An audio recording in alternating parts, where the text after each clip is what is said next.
আমাদের দৈনন্দিন প্রয়োজনে সরিষার তেল খুব উপকারী একটা জিনিস, যেটা হলো কাঁচা সরিষা থেকে ভাঙানো হয়।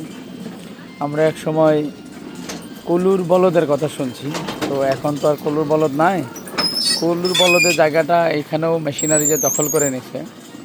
একটা ইজি বাইকের মধ্যে ব্যাটারি সেট করে ইজি বাইকটাকে দিয়ে হলো কলুর বলদের দায়িত্ব পালন করানো হইতেছে।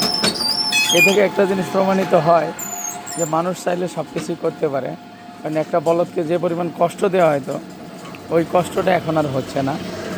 এটা গাড়িতে 4টা ব্যাটারি আছে, যে অল টাইম চলতেছে। প্রযুক্তির উন্নয়ন হয়েছে, কিন্তু সেই আমলের ঘানি ভাঙা যে তেল, সেই তেলটা এখনও রয়ে গেছে।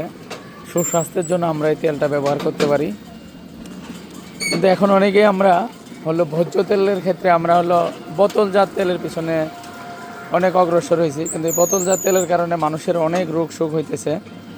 তাই এখন যারা স্মার্ট লোকজন তারা হলো সরিষা তেলের পিছনে ঝুঁকে পড়ছে।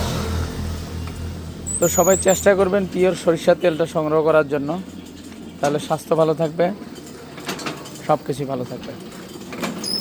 ভালো থাকবেন সবাই, ধন্যবাদ।